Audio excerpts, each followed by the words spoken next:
कल्याण civil services की team आज आई है वैशाली की उस धरती पे जहां कभी लोकतंत्र का शुरुआत हुआ था।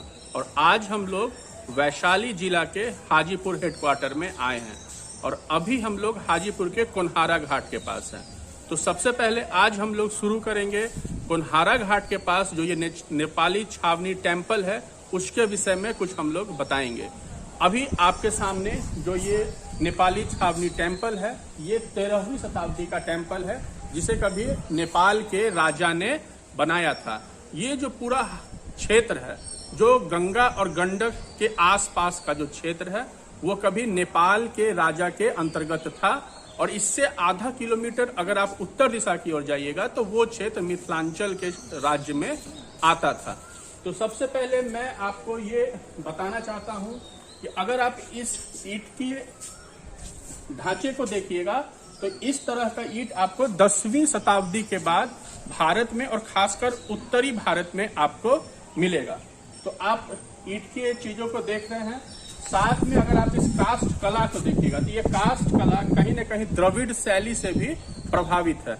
हम लोग जानते हैं कि जैसे कि भारत में एक मंदिर जो द्रविड़ शैली में बनता है जो दक्षिण भारत का है और दूसरा मंदिर जो है उत्तर भारत में नागर शैली में बनता है, लेकिन इस मंदिर की ये खासियत है कि इसका जो कास्ट कला है वो कहीं न कहीं द्रविड़ शैली से भी प्रभावित है।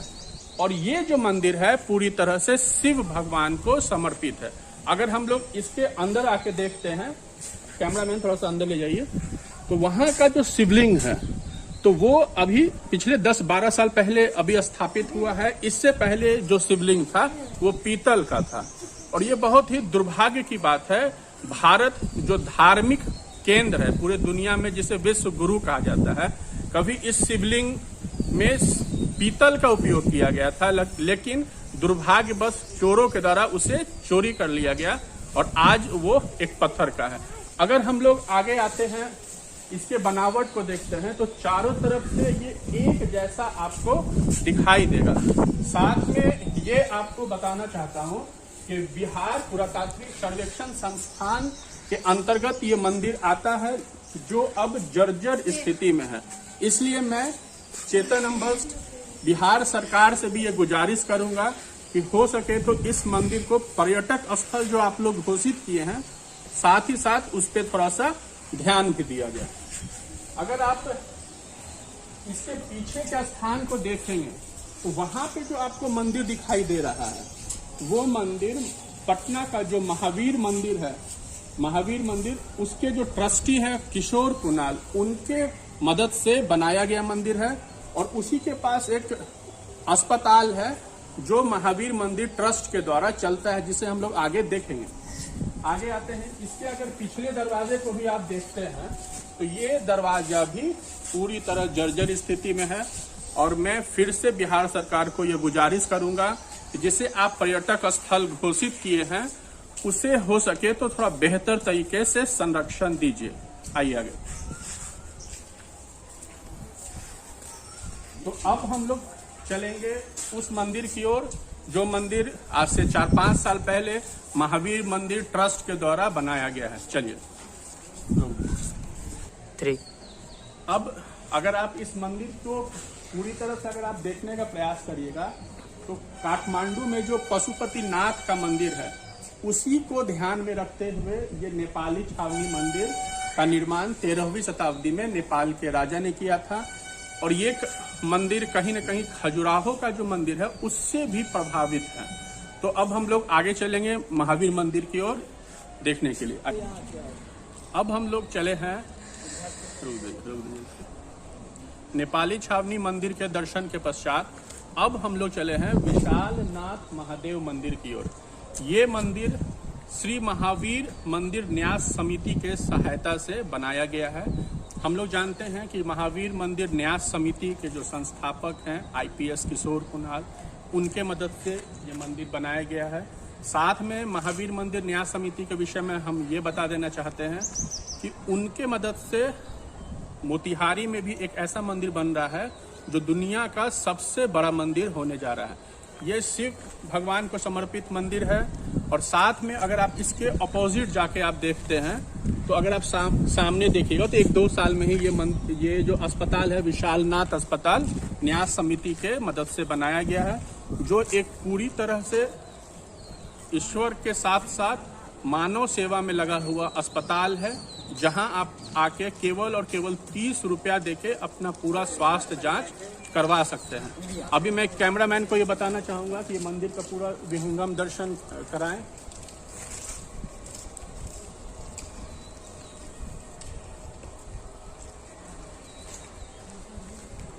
एक बार फिर से अपोजिट अगर आप देखते हैं तो ये जो अस्पताल है विशालनाथ अस्पताल पनहारा घाट में, ये महावीर मंदिर न्यास समिति के द्वारा बना है और बहुत ही कम कीमत पे आप यहाँ पे आके अपने शारीरिक जांच करवा सकते हैं।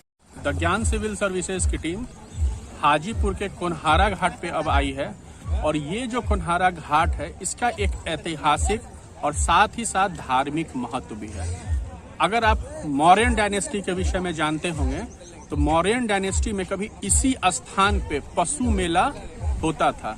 ये वही पशु मेला है जो आज कभी सारण जिला के सोनपुर में पशु मेला के रूप में फेमस है। हम लोग जानते हैं जो सोनपुर मेला है वो पूरे एशिया का सबसे बड़ा पशु मेला है और उस पशु मेला की शुरुआत मौर्यन डायनेस्टी में 2nd और 3rd सेंचुरी BC के आसपास इसी स्थान से हुई थी। और साथ में इस कोनहारा घाट का ये भी महत्व है, अगर आप पुराण में भागवत पुराण को पढ़िएगा तो इसमें एक गज और ग्राह का युद्ध आपको दिखाई देगा। और ये जो गज और ग्राह का युद्ध है, जब लोगों को यहाँ के वाशिंदों को पता चला कि गज और ग्राह का युद्ध हो रहा है तो उन लोगों ने पूछा कि कौन हारा, तो उसी के कारण इस घाट का नाम पड़ गया कोनहारा। साथ में आज से 40 साल पहले, ज्यादा समय अगर आप पीछे नहीं जाएं तो 40 साल पहले जाते हैं तो सामने जो आपको पीछे गंडक नदी दिखाई दे रही है, यहाँ पे गंगा और गंडक का कभी संगम था। अगर आप पूरे भारत को देखिएगा तो जहाँ जहाँ पे संगम होता है वहाँ पे आपको मेला दिखाई देगा। वो प्रयागराज हो या कोनहारा घाट के पास हो या कटिहार के पास कुर्सेला घाट हो, जहाँ पे 3 नदियों का संगम है। हालांकि आज गंगा जो यहाँ से कम 14 किलोमीटर दूर पहलेजा घाट पे चली गई है, वही गंगा कभी इसी पावन स्थान पे आके गंडक से मिलती थी। यदि आप प्रतियोगी परीक्षा की तैयारी कर रहे हैं तो आज भी आपको किताबों में ये पढ़ने को मिलेगा कि हाजीपुर में गंगा और गंडक का संगम होता है। लेकिन सच्चाई ये है कि पर्यावरण परिवर्तन होने के कारण गंगा पहलेजा घाट चली गई है। साथ में पहलेजा घाट के विषय में मैं ये बता देना चाहता हूँ, बस 1 साल पहले ये पहलेजा घाट कभी सारण डिस्ट्रिक्ट के अंतर्गत था, लेकिन प्रशासनिक सुविधा को देखते हुए इस पहलेजा घाट को पटना जिले के अंतर्गत कर दिया गया है। अगर आप सामने में देखते हैं तो ये सारण जिला है। अगर आप हमारे दाएं देखते हैं तो ये पटना जिला आपको दूर दिख रहा है और जहाँ पे मैं हूँ ये वैशाली जिला है। ये वही वैशाली है जो मैंने पूर्व में भी कहा लोकतंत्र की जननी है, गणतंत्र की जननी है। कभी यहाँ पे महावीर का जन्म हुआ था और महात्मा बुद्ध जब ज्ञान की तलाश में निकले थे तो सबसे पहले इसी वैशाली में आए थे। यहीं पे आम्रपाली को ज्ञान की प्राप्ति हुई थी और पूरा ये वैशाली कभी पूरे भारत में, विशेष रूप से उत्तरी भारत का मुख्य केंद्र बिंदु हुआ करता था। और अभी जो आप जो भी दृश्य को देख रहे हैं, चारों तरफ जो भी दृश्य देख रहे हैं या फिर जहाँ पे मैं खड़ा हूँ, ज्यादा नहीं 2003 और 2005 के आसपास पूरा गंडक इसमें समाया हुआ था। पूरा गंडक में यह भूमि समाई हुई थी। और हम लोग जो किताबों में पढ़ते हैं गंगा डॉल्फिन, हम लोग जो पढ़ते हैं कि गंगा डॉल्फिन केवल और केवल गंगा नदी में मिलती है, ये पूरी तरह से एक भ्रम है। अगर आप केवल किताबों को देखिएगा तो सत्य के निकट पहुंच नहीं पाइएगा। मैंने खुद 2003 में अपने आंखों से देखा है कि गंडक नदी में भी कभी गंगा डॉल्फिन मिलती थी, लेकिन पर्यावरण परिवर्तन के कारण गंगा यहाँ से धीरे धीरे दूर हो रही है और आज पहलेजा घाट पे ही गंगा और गंडक का मिलन हो रहा है। अब हम लोग आगे चलते हैं रामचौरा मंदिर की ओर, जहाँ मान्यता है कभी राम और लक्ष्मण सीतामढ़ी जाने के क्रम में विश्वामित्र के साथ वहाँ पे आके एक रात गुजारे थे। आइए चलते हैं। ये जो कोनहारा घाट है, अगर आप इसके महत्व को जानना चाहते हैं तो इसका इतना महत्व है कि यदि आप बनारस कभी गए होंगे तो बनारस में एक मणिकर्णिका घाट है, जहां माना जाता है कि कभी भी डेड बॉडी जलना बंद होता ही नहीं है। वही स्थिति ये कोनहारा घाट की है। ऐसी मान्यता है कि 24 घंटे कभी भी यहाँ लाशों का जलना बंद होता नहीं है। और यदि आप देवी पुराण में पढ़ेंगे तो इसकी मान्यता ये है कि यहाँ पे यदि कोई भी मृत शरीर आता है तो उसे पुण्य की प्राप्ति होती है। यानी इतना महत्वपूर्ण ये कोनहारा घाट है। मैं बिहार सरकार से ये आग्रह करना चाहूँगा कि ये जो हाजीपुर का जो ये ऐतिहासिक, पौराणिक, धार्मिक और सांस्कृतिक केंद्र है, इसे बिहार के पर्यटन के मुख्य बिंदु पे लाया जाए और इसे टूरिज्म को ध्यान में रखते हुए डेवलप किया जाए। तो इससे जहां टैक्स की भी प्राप्ति होगी, साथ में ये पूरा स्थान भारत के केंद्र में भी आएगा और इससे बिहार का भी विकास होगा। धन्यवाद।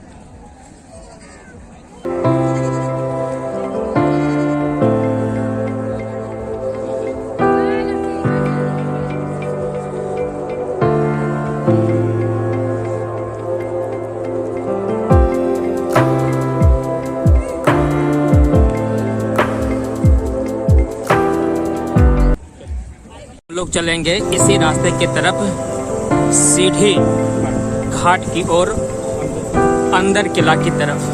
तो हमारे साथ आप लोग बने रहिए।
अर्थात वैशाली जिले को सारण जिले से जोड़ती है।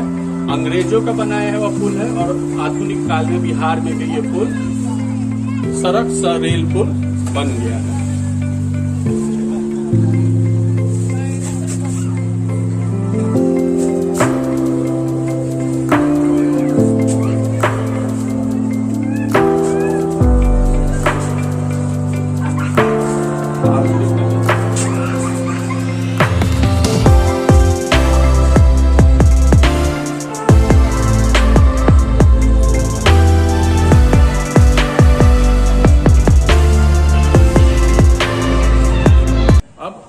ज्ञान सिविल सर्विसेज की टीम हाजीपुर के सीढ़ी घाट से अब आ गई है कोनहारा घाट के पूरब दिशा में एक बहुत ही महत्वपूर्ण मंदिर है, जो बिहार के लोग उस मंदिर को जानते नहीं होंगे। इस मंदिर का नाम है रामचौरा मंदिर। इसका महत्व इतना है कि अगर आप जानिएगा तो आश्चर्य में भी पड़ सकते हैं। ये मंदिर राम के समय की है। राम जब सीतामढ़ी की ओर जा रहे थे तो राम, लक्ष्मण और विश्वामित्र कभी यहाँ आके एक रात रुके थे। हम लोग को पता है कि बक्सर में जब राम जी विश्वामित्र आश्रम में रुके थे और वहाँ पे राक्षसों का वध किया था, तो उसी रास्ते होते हुए गंगा और गंडक होते हुए इस कोनहारा घाट के पूरब की ओर रामचौरा मंदिर में आए थे। और यहाँ पे राम और लक्ष्मण के चरण चिन्ह भी मौजूद हैं, जिसे हम लोग आपको दिखाएंगे। अगर आप इस मंदिर के टॉप फ्लोर पे जाएंगे तो पूरे हाजीपुर का एक विहंगम दृश्य आपको दिखाई देगा। ये वही स्थान है हाजीपुर का जहाँ पे विश्वामित्र ने भगवान राम के विवाह के लिए जब सीतामढ़ी जा रहे थे तो सीतामढ़ी जाने के क्रम में इस स्थान में पहुंचे थे। इसका सबूत अगर आप देखिएगा तो ये 2 चरण पादुकाएं हैं। जो बड़ी वाली चरण पादुकाएं हैं वो राम की है और छोटी वाली जो चरण पादुका है वो लक्ष्मण की है।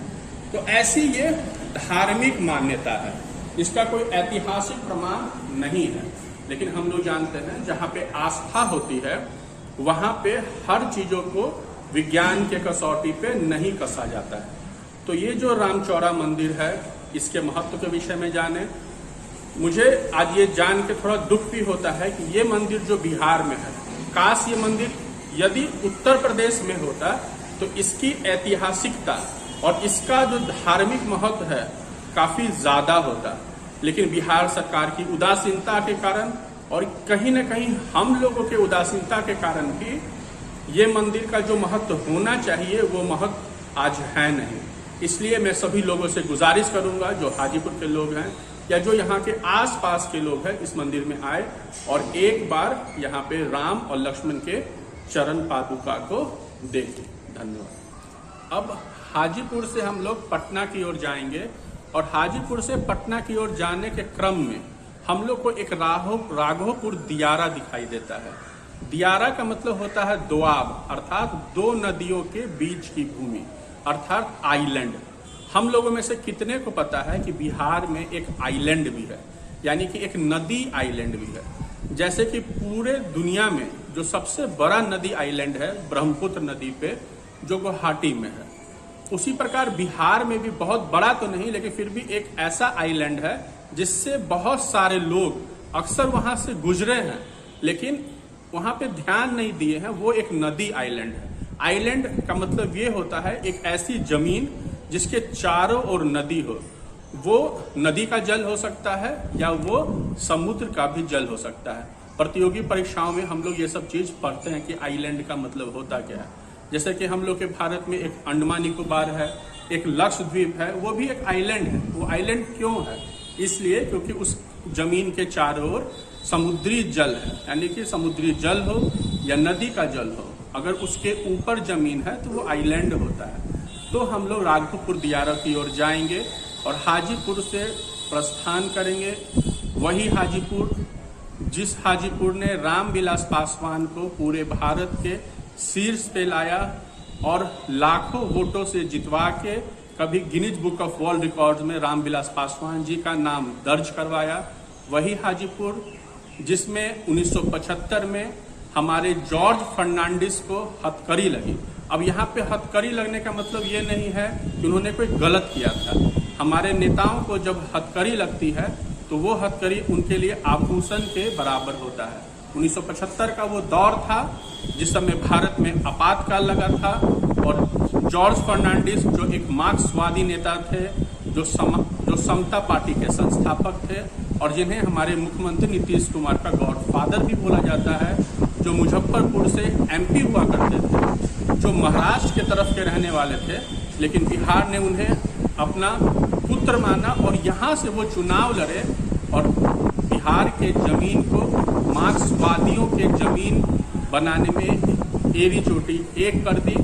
उन्हीं के पद चिन्हों पे चल के आज नीतीश कुमार पिछले 15 वर्षों से अधिक बिहार के मुख्यमंत्री बने हैं। तो चलिए अब हम लोग चलते हैं हाजीपुर से पटना की ओर। आइए।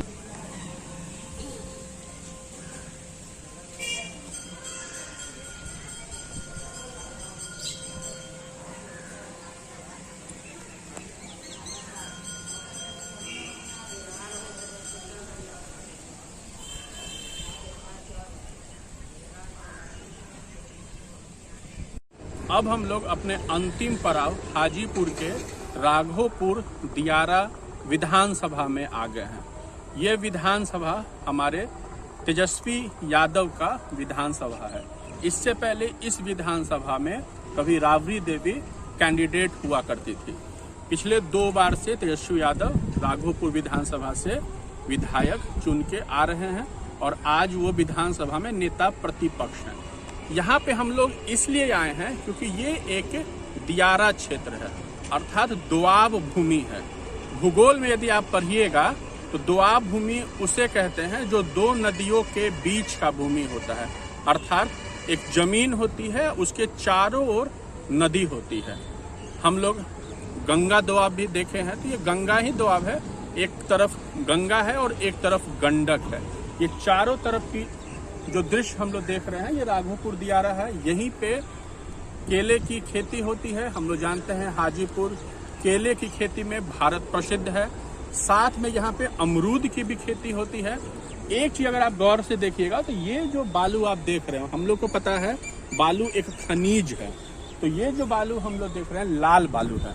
और अगर उधर आप देखिएगा सफेद बालू, तो यदि कभी आप ध्यान दीजिए लाल बालू और सफेद बालू, इसमें अंतर क्या होता है।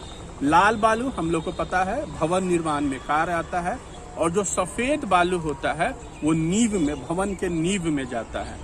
अगर आप नदियों को देखिएगा तो अधिकांश नदियों में लाल बालू निकलता है, और केवल गंगा नदी में आपको ये सफेद बालू अर्थात जिसे हम लोग रेत बोलते हैं वो निकलता है।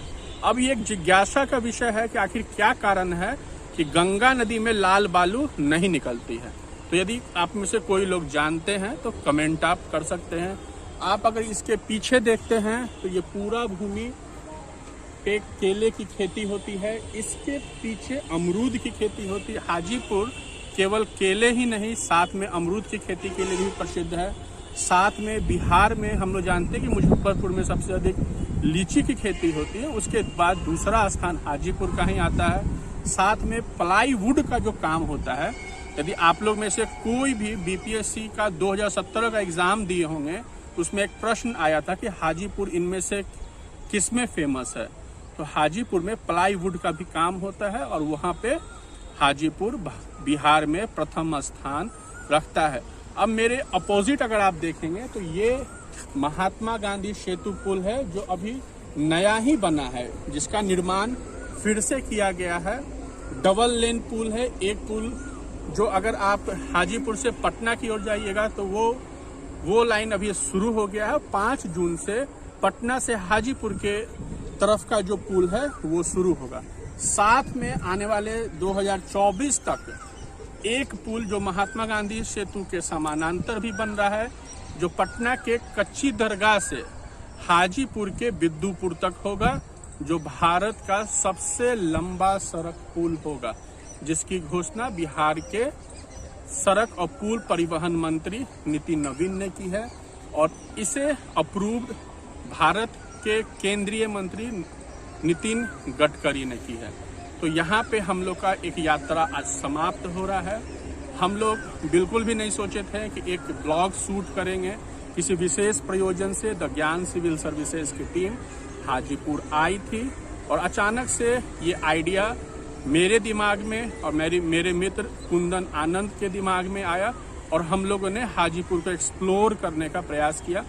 मुझे पता है कि वीडियो बनाने में कुछ गलतियां भी हुई होंगी, क्योंकि हम लोग उतना स्किल्ड नहीं हैं ब्लॉग बनाने में। बस हम लोगों ने एक प्रयास किया है, और आने वाले समय में हम लोग प्रयास करेंगे यदि कहीं भी जाएं और बिहार से संबंधित यदि कुछ महत्वपूर्ण ऐतिहासिक सांस्कृतिक स्थान आए तो उसे शूट करें, अपने चैनल द ज्ञान सिविल सर्विसेज पे डालें, और बिहार का जो महत्व है उसे कुछ लोगों तक पहुंचाएं। तो फिर ये जो यात्रा है इसका समापन हम लोग यहाँ करते हैं। इस वीडियो को बनाने में मेरे साथ कुंदन आनंद का भी काफ़ी महत्व है, क्योंकि बोलना काफ़ी महत्वपूर्ण नहीं है, साथ में जो कैमरा पकड़ने का जो काम होता है वो भी काफ़ी महत्वपूर्ण होता है। मुझे जितना मेहनत लगा है उससे काफ़ी ज़्यादा मेहनत जो आज कैमरामैन बने हैं, जो जिन्हें 15 सालों से मैथ पढ़ाने का अनुभव है, मेरे आग्रह पे उन्होंने मेरा मोबाइल पकड़ा। अब हम लोग के पास एक सेल्फी स्टिक भी है, लेकिन वो सेल्फी स्टिक मैं घर पे भूल गया था। तो ये ब्लॉग मैं यहाँ पे समाप्त करता हूँ। हम लोगों ने कुन्हारा घाट को देखा, उसके महत्व को देखा, हम लोगों ने सीढ़ी घाट को देखा, हम लोगों ने रामचौरा मंदिर को देखा, और ये राघोपुर दियारा देखा, जो एक बिहार का एकमात्र आइलैंड है। तो आज हम लोगों ने जाना कि बिहार में भी एक आइलैंड है। तो यहाँ पे हम लोग ये वीडियो को समाप्त करते हैं। जय हिंद, धन्यवाद।